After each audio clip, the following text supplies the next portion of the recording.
जय श्री कृष्णा। और फिर से आ गए हैं हम एक और नई वीडियो के साथ। जैसा कि पिछली वीडियो में हमने आपको बताया था कि कैसे महाभारत का युद्ध खत्म हो जाने के बाद धर्मराज युधिष्ठिर अपराध बोध से घिर जाते हैं और वो अपने आप से सवाल करते हुए भीष्म पितामह के पास पहुंचते हैं और अपनी परेशानियों के बारे में भीष्म पितामह को बताते हैं कि कैसे उनके मन में जो है वो उथल पुथल मची हुई है कि ये जो युद्ध हुआ है ये उनकी गलती है और जिसकी वजह से लाखों करोड़ों जानें चली गई हैं, जिसकी वजह से स्त्रियां जो हैं वो विधवा हो गई हैं, बच्चे अनाथ हो गए हैं और वो अपने आप को ही हर चीज़ का कारण मानते हैं और सोचते हैं कि जो इंसान होता है, मनुष्य होता है, वो युद्ध क्यों करता है।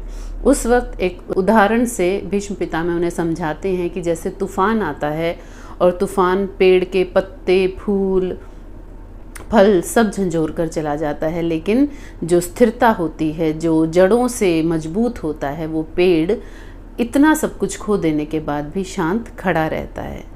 तो उसके आगे हम पढ़ेंगे फिर से, और ये सब हम पढ़ रहे हैं रामधारी सिंह दिनकर जी की लिखी कुरुक्षेत्र से।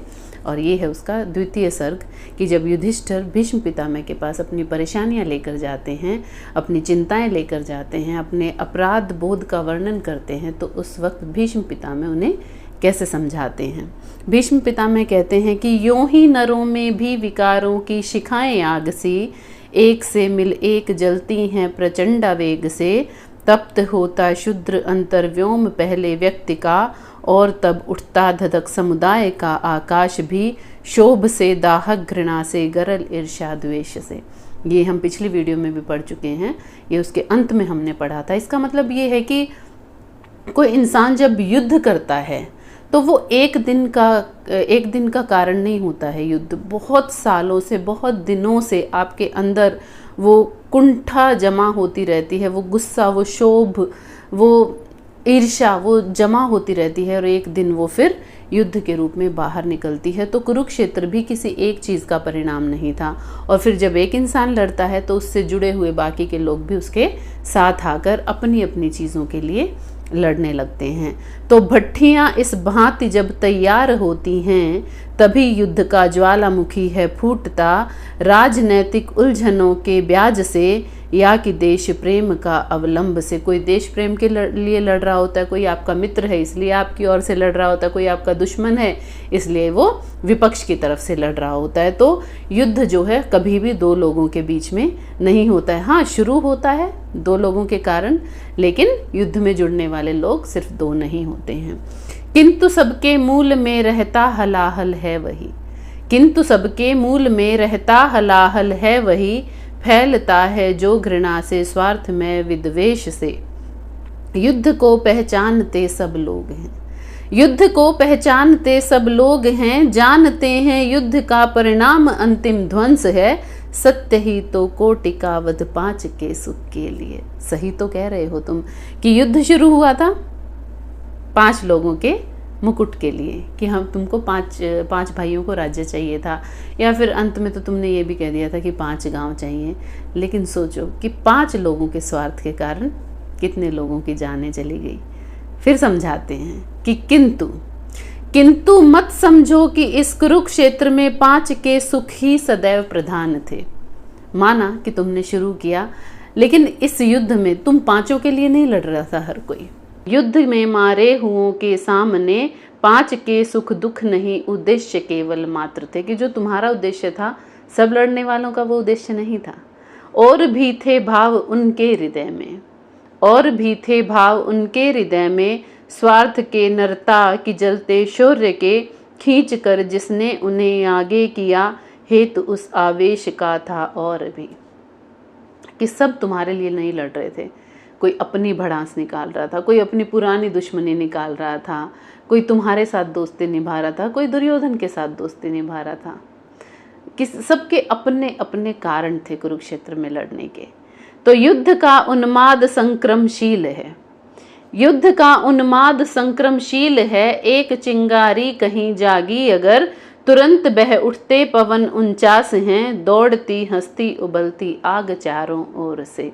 एक बार पता चल जाए कि वहाँ लड़ाई हो रही है, चारों ओर से लोग भागेंगे और देखेंगे कि क्या हो रहा है, क्यों हो रहा है, और उनके स्वार्थ का कुछ होगा तो बीच में अपनी टिप्पणियाँ शुरू हो जाएंगी। वैसे ही कुरुक्षेत्र में हुआ कि पता चला कि कौरव और पांडव आपस में लड़ रहे हैं, तो जिसकी अपनी पर्सनल जो लड़ाइयाँ थी, जो पुराने उनके द्वेष थे, उनको लेकर सब मैदान में उतर गए। और तब रहता कहाँ अवकाश है, और तब रहता कहाँ अवकाश है, तत्व चिंतन का, गंभीर विचार का, युद्ध की लपटें चुनौती भेजती, प्राण में नर में छुपे शार्दुल को। कि जब युद्ध एक बार शुरू हो गया ना, तो लड़ते वक्त कोई नहीं सोचता। हाँ, युद्ध खत्म होने के बाद ज़रूर आपके मन में आता है कि ये नहीं करना था, वो नहीं करना था, ये गलत हो गया, वो गलत हो गया, लेकिन जिस वक्त आप लड़ रहे होते हैं उस वक्त गलत सही का विचार आपके मन में नहीं आता है।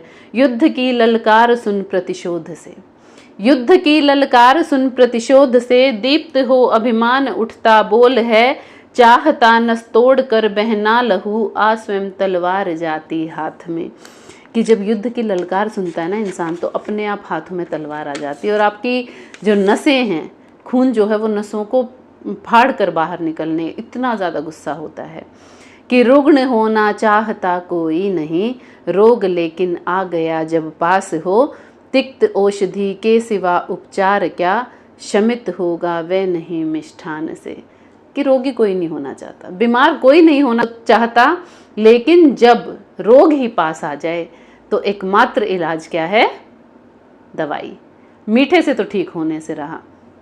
तो वैसे ही तुमने तो बड़ी कोशिश की थी युद्ध से बचने की, लेकिन जब युद्ध खुद तुम्हारे सर पर आकर नाचने लगा, दुर्योधन खुद तुम्हें चुनौती देने लगा, तो कैसे तुम युद्ध से भाग सकते थे? कैसे तुम युद्ध से बच सकते थे? है मृषा तेरे हृदय की जल्पना, युद्ध करना पुण्य या दुष्पाप है, क्योंकि कोई कर्म है ऐसा नहीं, जो स्वयं ही पुण्य हो या पाप हो। बहुत सुंदर बात कही है कि ये तुम्हारे मन की जल्पना है कि युद्ध करना पाप था या पुण्य था। असल में इस पूरे ब्रह्मांड में कोई एक ऐसा कार्य नहीं है जो स्वयं या तो पुण्य हो या तो पाप हो। एक का पुण्य किसी और के लिए पाप जरूर बनता है। तो सत्य ही भगवान ने उस दिन कहा, मुख्य है कर्ता हृदय की भावना। भगवान श्री कृष्ण ने गीता में क्या कहा था कि तुम काम क्या कर रहे हो, उससे भी ज़्यादा ज़रूरी है कि तुम काम किस भावना से कर रहे हो। तो सत्य ही भगवान ने उस दिन कहा, मुख्य है कर्ता हृदय की भावना, मुख्य है यह भाव जीवन युद्ध में, भिन्न हम कितना रहें निज कर्म से। ओ समर्थो और भी अपवाद है, चाहता कोई नहीं इसको मगर, जूझना पड़ता सभी को, शत्रु जब आ गया हो द्वार पर ललकारता। कि युद्ध जो है ऐसी चीज़ है जिसको लड़ना कोई नहीं चाहता, लेकिन जब शत्रु जो है आपके द्वार पर ही आ जाए तो आप कैसे टालोगे? अब जैसे भारत पाकिस्तान की लड़ाई होती है, जब पाकिस्तान के आतंकवादी इंडिया में ही घुस जाएंगे तो फौजी हमारे जो आर्मी है वो उनको मारेंगे ही ना, ऑप्शन क्या रह जाता है? तो ठीक वैसे ही तुम्हारे पास दूसरा कोई ऑप्शन ही नहीं था कि है बहुत देखा सुना मैंने मगर, है बहुत देखा सुना मैंने मगर, भेद खुल पाया न धर्मा धर्म का, आज तक ऐसा कि रेखा खींच कर बांट दूं मैं पुण्य को और पाप को। कि मैंने इतनी जिंदगी जी ली, मैंने सब देख लिया अपने जीवन में, लेकिन आज तक मुझे ऐसा कोई सूत्र नहीं मिला जिससे मैं पुण्य और पाप को अलग अलग बांट सकूं। ऐसी कोई रेखा नहीं जो मैं पुण्य और पाप के बीच खींच सकूं। यह ऐसा कोई कर्म नहीं जिसको मैं मात्र पुण्य या पाप की श्रेणी में रख सकूं। अब आतंकवादी भी ये कहेंगे ना कि हम तो यार अपने देश के लिए, अपने धर्म के लिए आ रहे हैं, हम तो लोगों को मारेंगे, वो भी जस्टिफाइड हैं। यहाँ भारत वाले कहते हैं कि हम तो भाई अपने देश की रक्षा के लिए मार रहे हैं, तो दोनों अपनी अपनी जगह सही हैं। उनका पाप हमारा पुण्य उनका पाप। तो जानता हूँ किंतु जीने के लिए, भीष्म पितामह आगे कहते हैं कि जानता हूँ किंतु जीने के लिए, चाहिए अंगार जैसी वीरता, पाप हो सकता नहीं वह युद्ध है, जो खड़ा होता ज्वलित प्रतिशोध पर, छीनता हो स्वतव कोई और तू। ये बहुत ही सुंदर लाइनें हैं कि छीनता हो स्वतव कोई और तू, त्याग तप से काम ले यह पाप है, पुण्य है विच्छिन्न कर देना उसे, बढ़ रहा तेरी तरफ जो हाथ हो।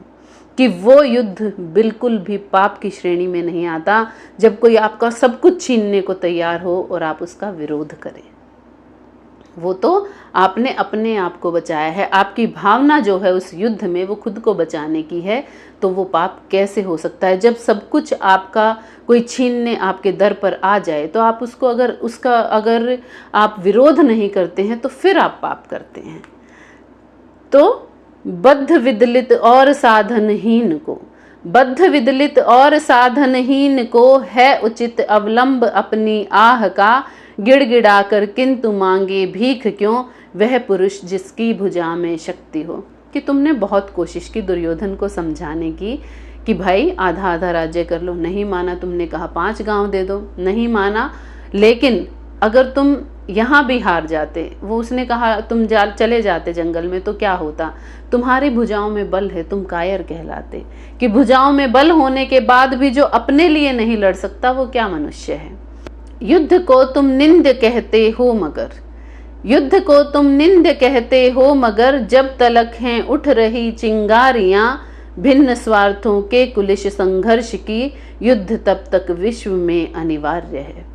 कि युद्ध जो है विश्व में हमेशा अनिवार्य रहेगा जब तक चिंगारियां उठ रही होंगी स्वार्थों की, और जो अनिवार्य है उसके लिए खिन्न या परितप्त होना व्यर्थ है। कि जो जरूरी ही है, युद्ध होना जब निश्चित ही है, तो तुम क्यों उसके लिए परेशान हो रहे हो? तू नहीं लड़ता न लड़ता आग यह, फूटती निश्चय किसी भी व्याज से। कि तू नहीं लड़ता कोई बात नहीं, लेकिन एक ना एक दिन तो ये होकर ही रहना था, क्योंकि ये नियति है, ये लिखी जा चुकी थी। और पांडवों के भिक्षु होने से कभी रुक न सकता था सहज विस्फोट यह, ध्वंस से सिर मारने को थे तुले, ग्रह उपग्रह क्रुद्ध चारों ओर से। कि अगर पांडव भिखारी बनकर जंगल में भी चले जाते, दुर्योधन से कुछ न मांगते, तो भी तुम इस युद्ध को नहीं रोक सकते थे। क्योंकि जो पाप था दुर्योधन का वो इतना ज़्यादा फैल चुका था कि चारों ओर से जो ग्रह और उपग्रह हैं वो भी कामना कर रहे थे इस युद्ध की। कि धर्म का है एक और रहस्य भी, एक और बात समझाते हैं भीष्म पितामह कि धर्म का है एक और रहस्य भी, अब छिपाऊं क्यों भविष्यत से उसे, 2 दिनों तक मैं मरण के भाल पर हूँ खड़ा, पर जा रहा हूँ विश्व से। व्यक्ति का है धर्म तप करुणा क्षमा, व्यक्ति का धर्म क्या है? तप करुणा क्षमा, व्यक्ति की शोभा विनय भी त्याग भी, किंतु उठता प्रश्न जब समुदाय का, भूलना पड़ता हमें तप त्याग को।